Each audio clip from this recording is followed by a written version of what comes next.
वन्देऽहं श्रीगुरो श्रीयुतपदकमलं श्रीगुरून् वैष्णवांश्च श्रीरूपं साग्रजातं सहगण रघुनाथान्वितं तं सजीवं साद्वैतं सावधूतं परिजनसहितं कृष्णचैतन्यदेवं श्रीराधा कृष्णपादान् सहगण ललिता श्रीविशाखान्वितांश्च गुरुवे गौरचन्द्राय राधिकाय स्तुदालये कृष्णाय कृष्णभक्ताय तद्भक्ताय नमो नमः।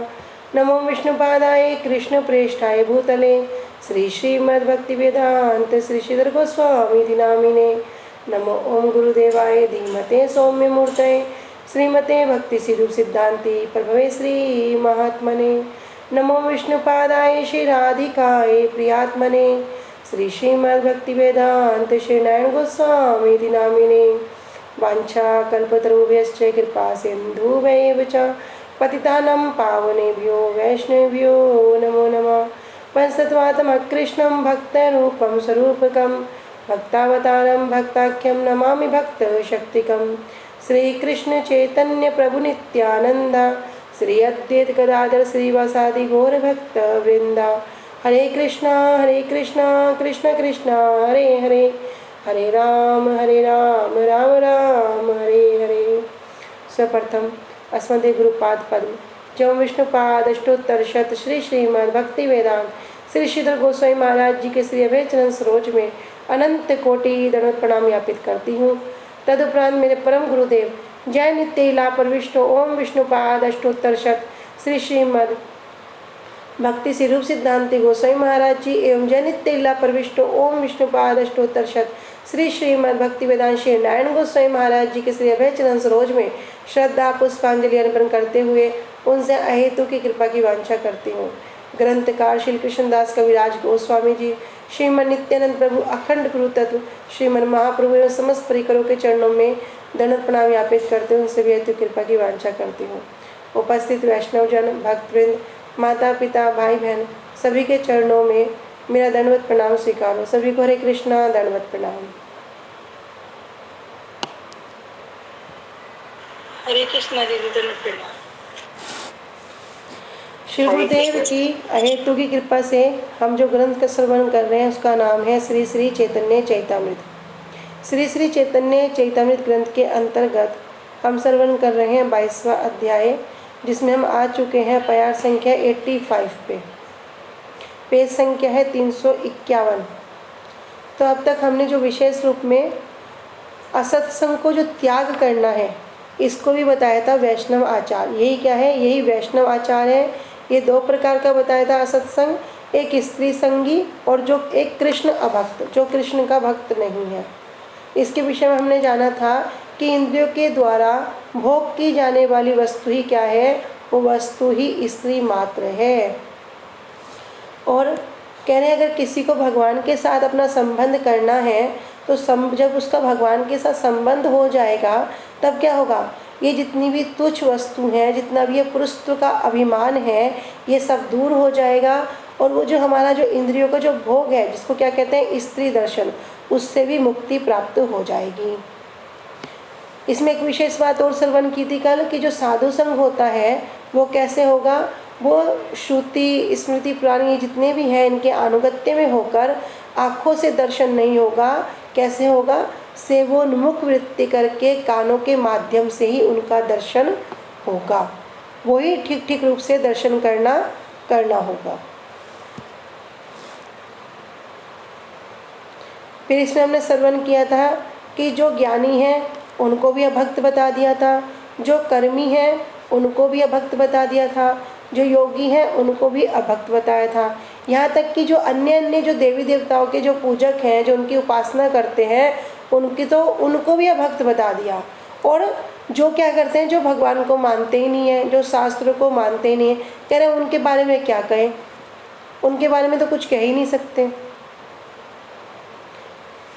लेकिन कर्मी किस प्रकार बताया था? यदि कोई कर्म वो हरि गुरु वैष्णव की प्रसन्नता के लिए कर रहा है तो वो कर्म क्या होगा? वो कर्म नहीं रहेगा, वो कर्म भक्ति बन जाएगा।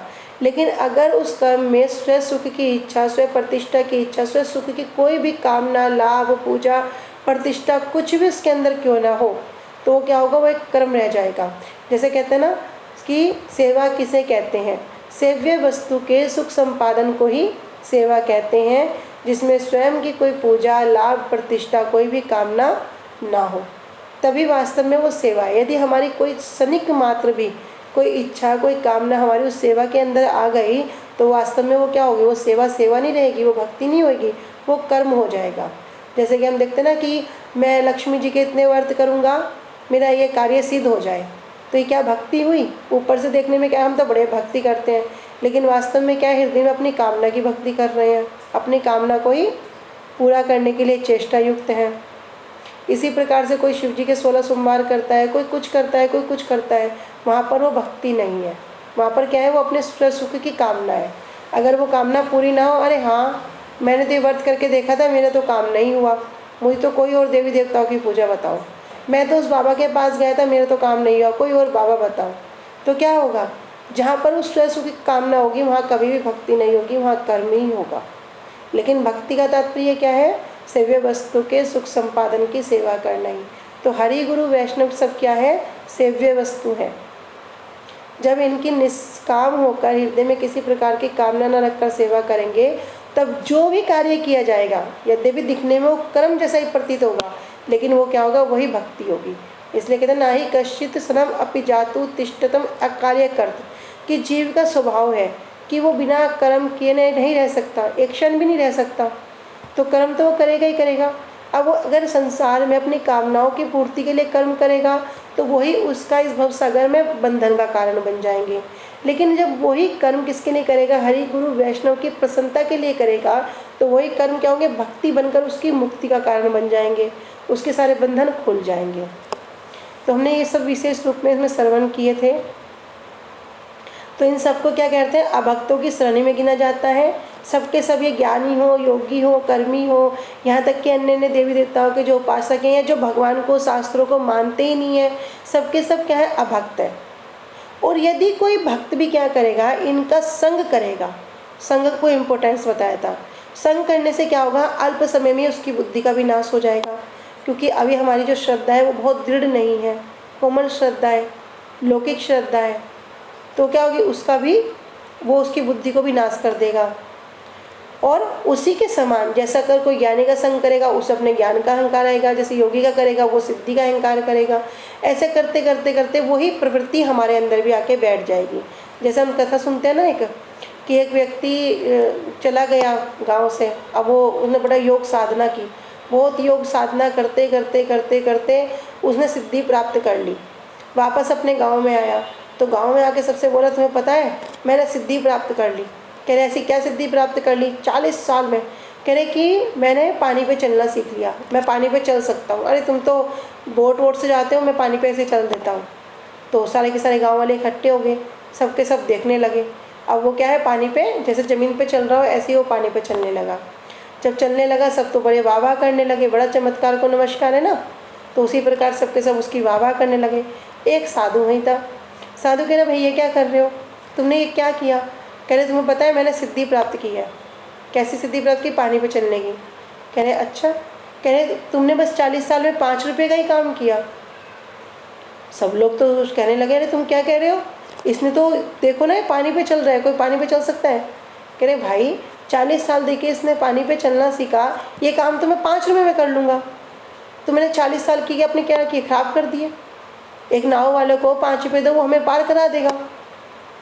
तो क्या हुआ, वहाँ पे कुछ भी फल नहीं है, वो भी सब अभक्त हैं। उसी के समान जो हमारी प्रवृत्ति हो गया, इसने पानी पे चलना सीखा, हम भी वाक सिद्धि कर लेते हैं, जो मैं बोलूँगा वही सत्य हो जाएगा। ये सब प्रवृत्ति क्या होगी, धीरे धीरे वही हमारे अंदर आके बैठनी शुरू हो जाएगी।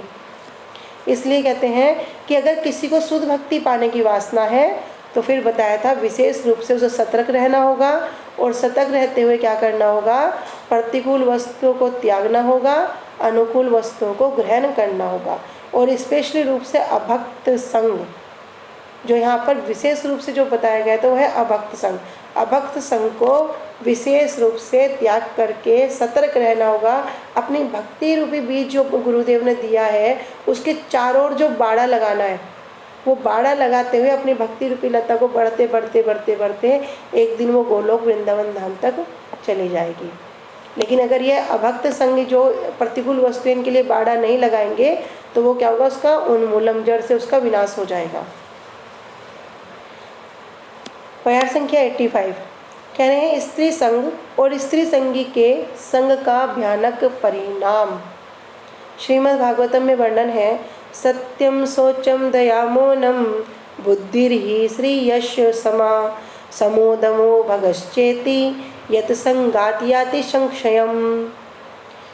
तेषु शान्तेषु मूढेषु खंडितात्म स्वसाधुषु संगम न कुर्याच्छो येषु योषित क्रीडामृगेषु च न तथास्य भवेन् मोहो बंधनाश्य प्रसंगतः योषित संगात यथा पुंसो तथा तत्संगी संगतः। यहाँ पर बता रहे हैं, जब भगवान कपिल देव देवहूति जी को पाप पुण्य के कारण जो श्री कृष्ण से विमुख हो जाते हैं, उनके स्वरूप को विस्मृत जीव के जन्म से पूर्व योनि भ्रमण और गर्भवास, जो गर्भ के समय जो उनको यंत्रणा मिलती है, उसका यहाँ पर वर्णन कर रहे हैं।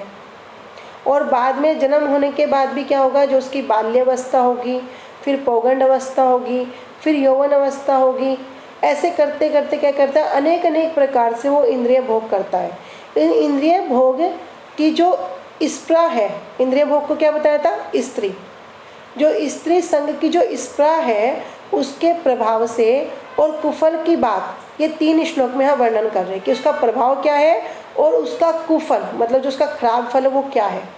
तो यहाँ भगवान कपिल देव देवहूति जी को वर्णन कर रहे हैं कि किस प्रकार जीव को अपने पाप पुण्य के कारण गर्भ के समय में और जब जन्म होने के बाद, मतलब जन्म होने से पहले और जन्म होने के बाद जो दुख भोगने पड़ते हैं, जो उसकी इंद्रिय भोग की जो स्पृहा है, जो स्त्री संग की जो स्पृहा है, उसके विषय में यहाँ 3 श्लोक में वर्णन कर रहे हैं। कह रहे हैं इसमें सत्यम शौचम दया मौनम। सत्यम अर्थात सत्यता, शौचम अर्थात सोच कहते हैं स्वस्थता को, दया मौनम अर्थात मौन रहना, बुद्धि बुद्धि ही कहते हैं लज्जा को, श्री सुंदरता, यश उनकी जो कीर्ति है, और क्षमा। कह रहे हैं आगे समो दमो भगश्चेति, कह रहे शमो मतलब शम करना, मन को नियंत्रित करना, कंट्रोल करना, दमा इंद्रियों को वश में करना, भग कहते हैं ऐश्वर्य, जैसे अंदर है भगवान, भग शब्द का, भगवान शब्द का क्या अर्थ है, भगवान, जिनके अंदर ये षड ऐश्वर्य पूर्ण रूप में विराजते हैं। तो यहाँ पे कह रहे हैं भग, ये जो ऐश्वर्य हैं यही क्या है, चा इति, यही है इस प्रकार से, यत संशयम, यत संगात याति संक्षयम, यत क्या मतलब जिनके द्वारा संक्षम पूर्ण विनाश हो जाता है। तो कह रहे संसारिक लोगों की जो संगति है, इस संगति से क्या होगा, मनुष्य का सत्यम सत्य खत्म हो जाएगा, सोचम स्वस्थता खत्म हो जाएगी, दया उसकी गंभीरता, जो उसकी आध्यात्मिक बुद्धि है, जो उसकी लज्जा है, तपस्या है, यश क्षमा, और जो उसका मन का संयम है, जो मन को वो कंट्रोल करता है, नियंत्रित रखता है, इंद्रियों को निग्रह करना, ऐश्वर्य और समस्त अवसरों से वो क्या होगा, विहीन हो जाता है। कैसे, ऐसे संसारिक लोगों की संगति से, जिस प्रकार अभी हमने ऊपर श्रवण किया कि ज्ञानी, योगी, कर्मी, अन्य देवी देवताओं के जो उपासक हैं, जो जिनकी पूजा करते हैं, पूजक हैं, और जो भगवान को मानते ही नहीं है, शास्त्रों को मानते नहीं है, इनके संग से क्या होगा, ये सब कुछ पूर्ण रूप से विनाश हो जाएगा, विहीन हो जाएगा। फिर कह रहे हैं आगे, तेस्वा शांतेषु,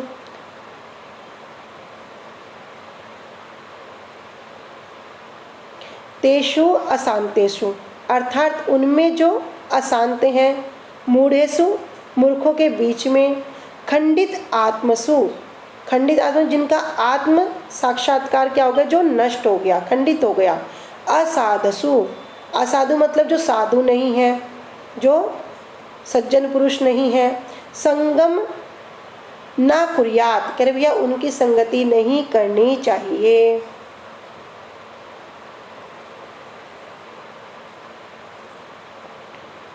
और फिर कहते हैं शोच्यसु योषित क्रीड़ा मृगसु। शोच्यति अर्थात जो शोक करते हैं, योषित अर्थात स्त्रियों के, क्रीड़ा मृगसु, क्रीड़ा मृगसु, क्रीड़ा मतलब खेल, खिलौने पशु के समान हैं। चाहना तथा अस्य भवेत मोह बंध चा अन्य प्रसंगति योषित संगात।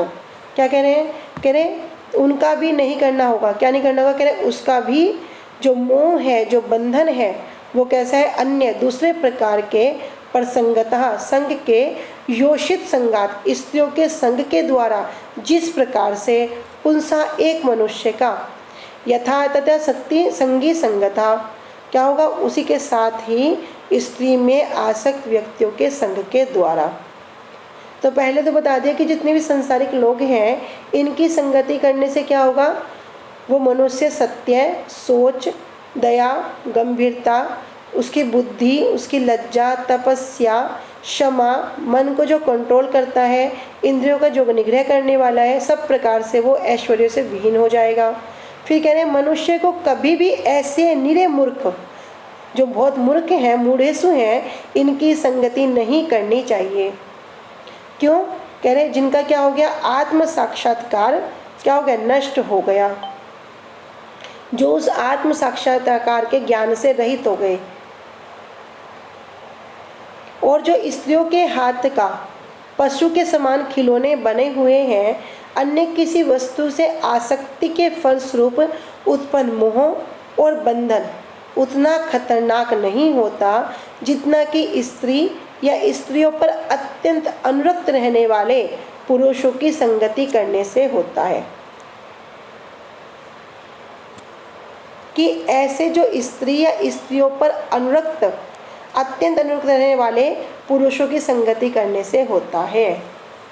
तो सत्य, पवित्रता, दया, मौन, बुद्धि, लज्जा, श्री, यश, समा, शम और दम, ऐश्वर्य आदि सब कुछ ही जिनके संग से क्षय हो जाता है, खत्म हो जाता है, विनाश हो जाता है, उन शोचनीय, आत्मविनाशकारी, अशांत, मूर्ख, स्त्री क्रीड़ा, मृग, स्त्री के हाथ का खिलौना, असाधुओं का संग कभी भी मत करना।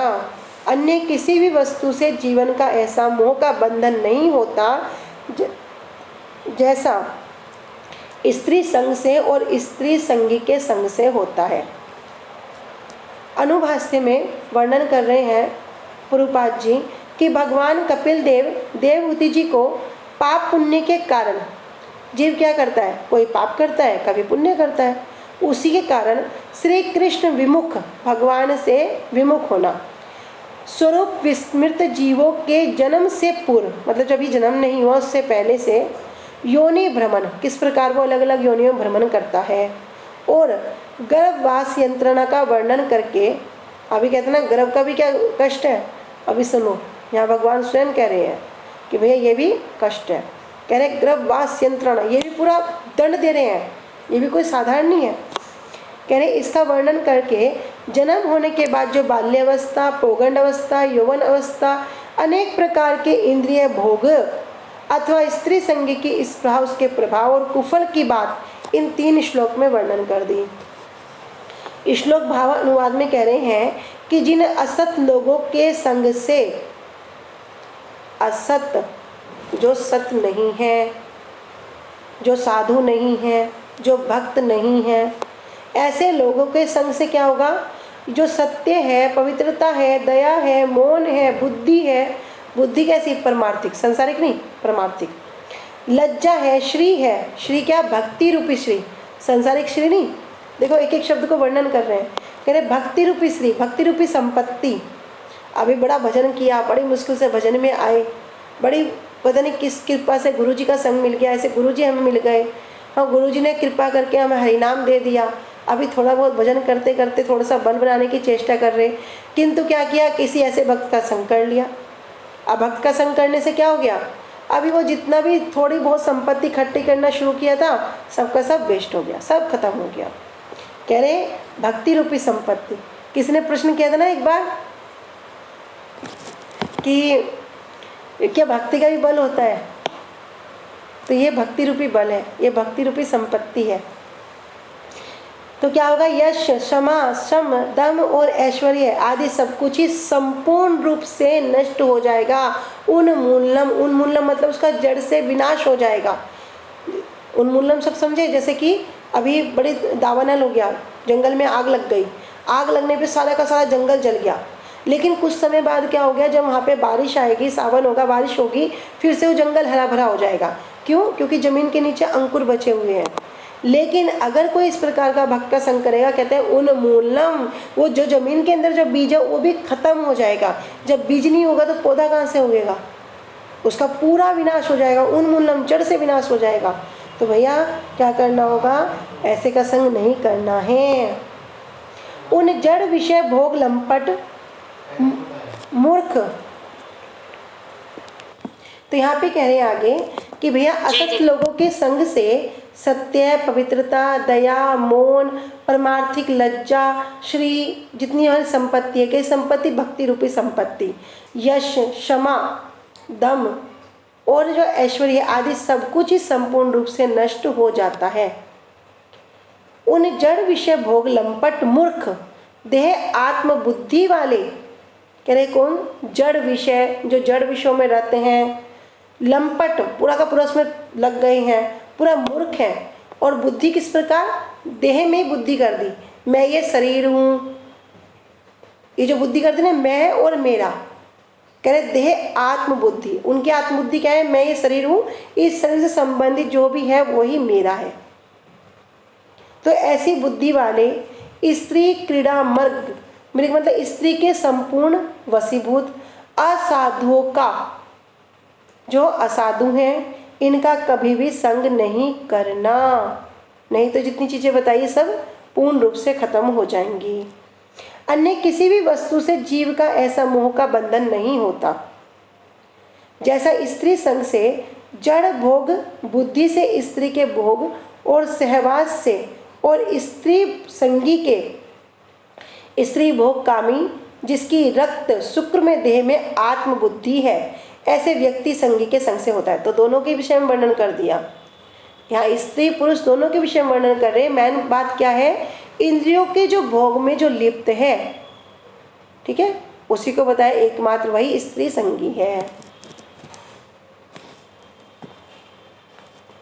आगे कह रहे हैं, वरम हुत वह ज्वाला पंच अंत व्यवस्थिति, नासोरी चिंता विमुख जन संवास वैशसम।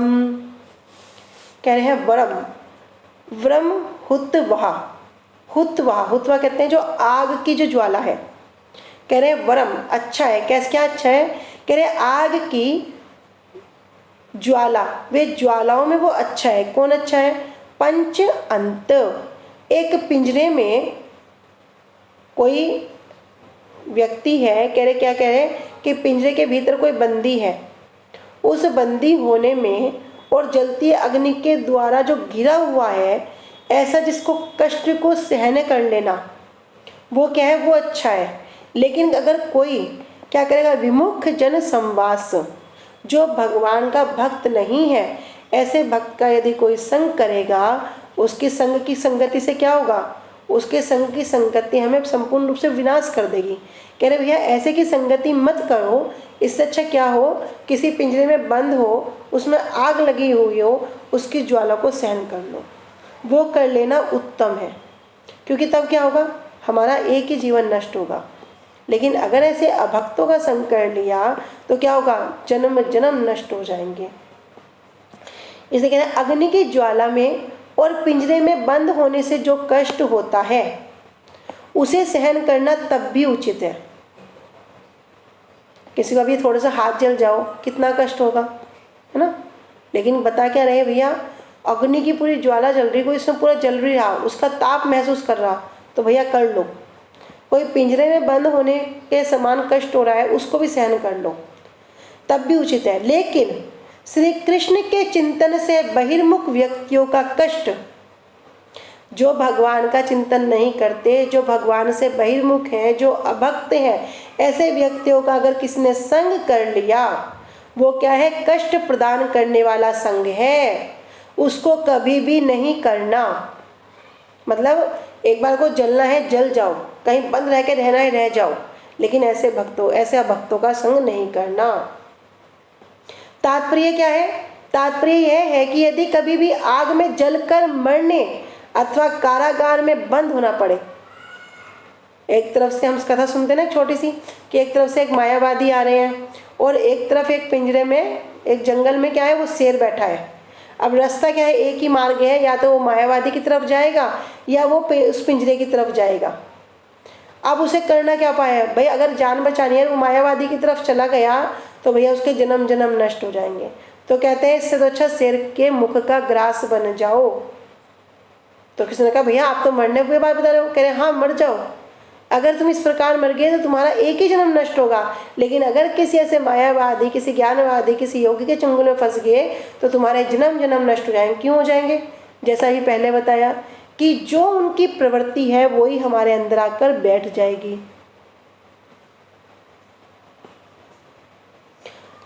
तो किंतु श्री कृष्ण बहिर्मुख लोगों के साथ संग मत करना। वांछा कल्पतरुभ्यश्च कृपा सिंधुभ्यैव च पतितानं पावनेभ्यो वैष्णवेभ्यो नमो नमः। श्री गुरुदेव की जय, अनंत कोटि वैष्णव वृंद की जय। निताई गौर प्रेमानंदे हरि हरि बोल। हरे कृष्णा। सभी को धन्यवाद प्रणाम।